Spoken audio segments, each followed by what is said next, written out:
Hi,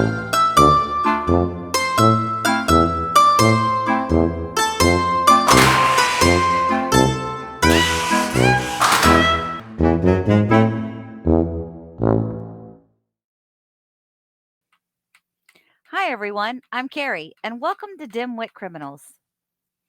There is court news on the front regarding the Letecia Stauch case, and if you have forgotten about her, some of you probably remember her as the Colorado Springs woman who allegedly unalived her 11-year-old stepson, Gannon Stauch, on January 27th, 2020, in his bedroom. She initially reported him missing. Well, it's been 3 years, and she is finally going to court in March. She's filed several motions to delay the process of her trial from mental health, which was an area of concern because now she's pleaded not guilty by reason of insanity. I guess she's figured the evidence is stacked up against her and she's screwed no matter what she does. Let me do a really quick rundown for those that aren't familiar with the story. To Because most everybody that follows true crime has followed this story, so I don't want to, bore you with stuff that you already know about. She was arrested in South Carolina on March 2nd, 2020. Gannon's remains were later found on March 18th in a suitcase near Pensacola, Florida. If you're not familiar with Pensacola, Florida, it's actually not far from me. It's on the panhandle of Florida. Now, keep in mind, these guys they lived in Colorado Springs, Colorado. So it's a long, long way away. Okay, so it took cops about 6 weeks to figure all this out and to, track everything down. But she's alleged to have rented a budget rental van. And I read somewhere where her 17-year-old daughter was actually with her on this trip, but I don't know about that. I don't know if that's correct information or not. So I'm just throwing that out there. We'll see. I'll find out for sure. Um, since her arrest, Stotch has been held without bond on felony charges. They include first degree unaliving after deliberation, first degree unaliving of a person under 12 by someone in a position of trust. And by the way, if you're wondering why I'm saying unaliving instead of the M word, it's because the M word cannot be said on YouTube. Child abuse resulting in death, tampering with a deceased human body, tampering with physical evidence, seven counts of a crime of violence for using a weapon. The weapons listed in the complaint included a firearm, a blunt object, and a sharp object. Now, what I understand that to be was he was shot around his jaw area. Um, he had some massive skull injuries, and then he was stabbed several times. Is what I'm taking from everything. One count of crime of violence causing severe bodily injury or death. What a Let's see. And also she's got something out there because she tried to escape from jail too. I mean, the woman is a hot mess, you guys. She is a hot, hot mess. So here's the deal. Jury selection in the case is set to begin on March 20th, and it could take up to 2 weeks alone just for jury selection. Judge Gregory Warner said he planned to bring in a pool of 110 jurors to narrow down to a panel of 12 plus 6 alternates. So the evidence presentation is expected to begin around April 3rd. So the part that we really want to see is going to be around April 3rd. So we got to get ready for this. And I kind of wanted to bring you guys up to par because as of right now, there's not any cameras that are going to be allowed in this trial. And let's hope and pray that that changes. I mean, we still have time for that to change. So let's hope it does because I really want to see this trial. The judge said concerns about pretrial publicity were considered secondary as the court does not expect to find people who have never heard about the case. It did get a lot of publicity. Okay, so she has a civil case pending right now in federal court because she's claimed that all kinds of things have happened. She's saying that her First and Eighth Amendment rights were violated in jail. Um, she says there's a medical service provider, a food service provider, as well as two El Paso County deputies in the complaint. I know part of it had to do with kosher food. I mean, really, really. Um, she claims that she's been mistreated while in jail by claiming she was not properly given kosher food and that the jail neglected to give her medical care. Currently, the case is an initial review period with the court, and so a judge will decide if the case should be dismissed or if it should proceed. So it's not going to affect her other case that we're talking about that's going to start in April. In addition to those two trials, she also has 2 other separate criminal cases. One is for slipping out of her handcuffs and attacking a deputy while she was being transported to Colorado from South Carolina. Because remember, they picked her up in Myrtle Beach, South Carolina, where she fled off to. She was also plotting an escape from the El Paso County Jail. She thinks she's all that and a bag of chips, apparently. A separate criminal case is pending for both those. So that is very interesting to me. I will tell you that a few things about her hearings. Her motion hearing, they did motion to suppress contents of her cell phone. That was denied by the judge, so that will be brought into evidence. Praise Lord, hallelujah. Let's see what else. She had a South Carolina teaching certification, but it was suspended temporarily in March of 2020. It's been permanently revoked, according to the South Carolina Board of Education. She initially pled not guilty, and then she came back and said, not guilty by reason of insanity. So, as of today, I think it was today, which is I'm recording this on March the 2nd, 2023. We're only 18 days away from the trial starting, and they are still waiting on that second batch, that mental evaluation information from her defense. It's never been brought forward. So I don't know what's gonna happen with that. I don't know if the judge is gonna throw out that whole thing because he's gonna say, "You can't you gotta change the plea," or I don't know how that works. In September, state psychiatrists told, the court that she was competent enough to stand trial, but her attorneys had asked for a second opinion. So then they did a second exam, and then, the coronavirus happened, and then everything came to a halt, I guess, in the jail. Her second mental evaluation was rescheduled for December 2022. I'm sorry, December 22nd, 2022, and the court said they wanted the results for that by January 2nd. I think they mean but I don't think they're still waiting for that. Okay, so do you guys wanna hear the rundown? I got a great little story here from WBTW News 13, and they go into detail about her, trying to escape from prison. So apparently she got with another inmate and had passed a letter, but Stauch is classified as segregation from all. I thought that was segregated, but I guess it just says segregation from all, meaning she can't be moved around the facility with other inmates and is also classified as a full restraint escape risk, meaning she can't be transported outside of the facility without full restraints on her wrists, ankles, and her wrist tied to a belt on her waist. Deputies went into, her this other cellmate's cell and interviewed her where she turned over 2 letters that were given to her by Stauch and said, Stauch was looking for her to help make plans to escape. So this other inmate tells the deputies that, in on May 18th, she told her she planned to break out of her cell window using a broom handle and even measured herself to see if she could fit out the window. And then the deputies asked the other inmate, "Are you planning to help her escape?" And she said, of course she said no. Hello. She didn't want to make her situation any worse by doing something stupid. Stouch thought that she could get her to help her by offering her money. This is all according to the affidavit. One letter said that GPAW was putting $75,000 in an account for a private attorney, but Stout said she would much rather use the money to survive, if you know what I mean.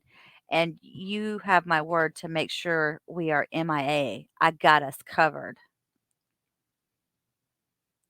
That was in quotations. Deputies said that Stouch wrote the letters partially in code because her letters got opened. In one letter, Stouch said she had a visit at 8 p.m. that night. Stouch did have a visit with social worker that night at 8 p.m., which deputies said confirmed the letter was written by her. Okay. So then the second letter said she already measured the window and drew something that resembled the window in her cell. And at the bottom of the second letter, according to the affidavit, she said she wrote in the letter asking the other inmate to check the broom piece and that she was dead serious. Just think hard about it. She said the handwriting in the second letter was similar to the first letter, which they confirmed must have been written by Stauch, and at the bottom was written, "Throw this note away in the toilet." So later in the night, deputies went to Stauch's cell and moved her to a cell in a medical section. And when they checked her cell, a third letter was found addressed to Sweetie with handwriting similar to the first two letters. The third letter said, "If something comes up on the news like she is no longer in jail or is missing, to not be afraid." And on the back of Stauch's, she was writing that to her daughter.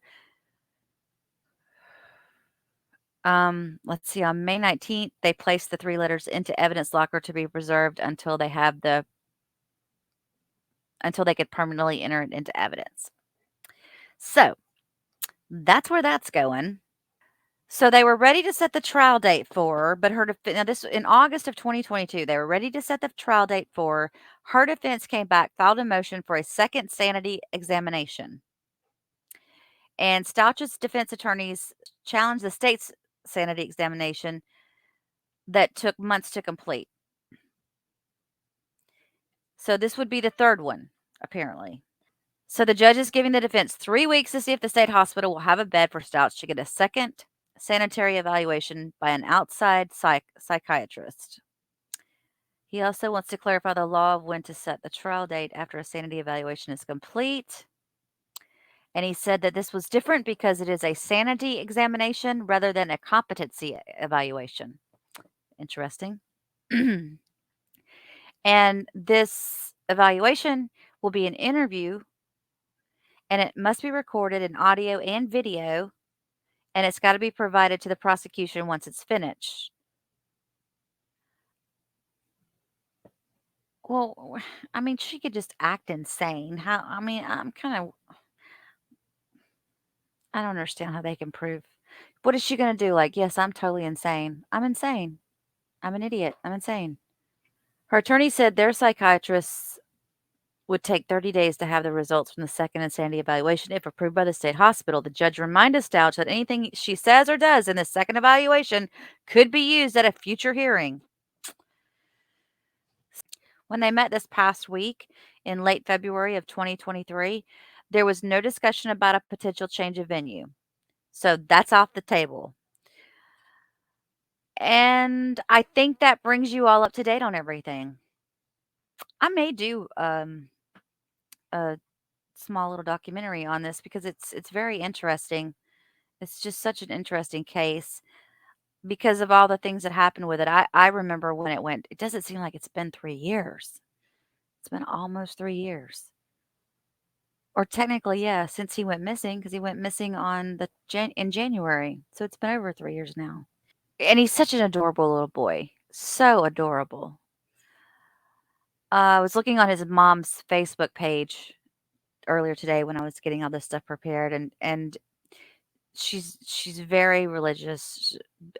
She's a Christian woman, and she was just, some of her faith-based writings posts just really are nice to hear because she hasn't lost faith. She's got other children that she has to raise and care for, and you could just see that she never lets it go with him. She puts up posts about Gannon. She'll post about him every once in a while, and then it's maybe every 3 posts, it's about, remembering Gannon. And I saw one video on there recently where one of her friends had given her, a beautiful blanket that she had made for her for Christmas, and it had some things that she'd taken something that he had written and had it, put on I forget what you call it, like a stenograph or something? I forget what you call it. But anyway, she'd taken this piece of paper that he'd written something on. She had it copied or whatever, and then it was placed onto the material, and she made like a little quilt with these little pieces and his little writings in there. I can't think of the name of it. I read it earlier. But anyway, it was really nice to see how that she's doing. She seems to be doing good, the mom. Bless her heart. I have not checked on what the father Al is up to and what he's doing. I can imagine he feels very guilty through all of this. And who wouldn't, I guess, but he was away, he was away a lot. Do I think he's to blame? Absolutely not. Do I see how he could feel guilty? Yes, I do, because he brought her into their lives. So it's really scary. Sometimes, it's one of those things. You think you know people. But this Letitia chick, man, she's a trip. She is definitely a trip. If you watch that video, which was when it went viral, where she was being interviewed by the gentleman somewhere out in their neighborhood, and she had her back to the camera, and he asked her something like, what are your hopes that'll happen out of, and all this?" And instead of her saying, she said something like, "Well, I hope he's found because he's gonna prove to you, like you guys, that I'm innocent. Not, I hope he's found and safe, and because we love him and we miss him." It was, everything. It was the typical narcissist, me thing. So we got another monster off the street, and I don't think this woman has a leg to stand on in trial. So, you know, we'll see where it goes. And in the meantime, maybe I'll put some more stuff together. If you guys like this video, let me know that down below. And if you want to hear more about this case, please keep, put that in the comments down there, and I'll do some more on it, because I do think it's got a lot of pieces to it. I have not followed the Murdaugh case because there's just too many pieces to it. There's a guy by the name of, I think it's Eric Allen. I think that's the name of his channel. Um, he did the Murdoch trial. He's from that area. You guys have got to watch his documentary. He was actually featured in a piece of the Netflix documentary that just came out. So he's got some good stuff to look at. All right. So you guys have a blessed day, and I hope to talk to you really, really soon. Thank you for watching. And hey, don't forget to hit that like and subscribe button down below. It doesn't cost anything, and it helps me out a whole lot. So thank you very much for considering doing so. You guys be good.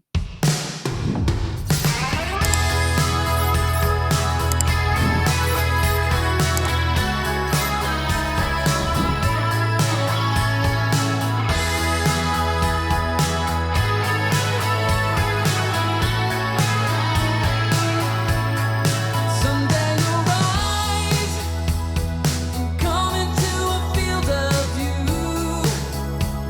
be visible to a few.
Someday you'll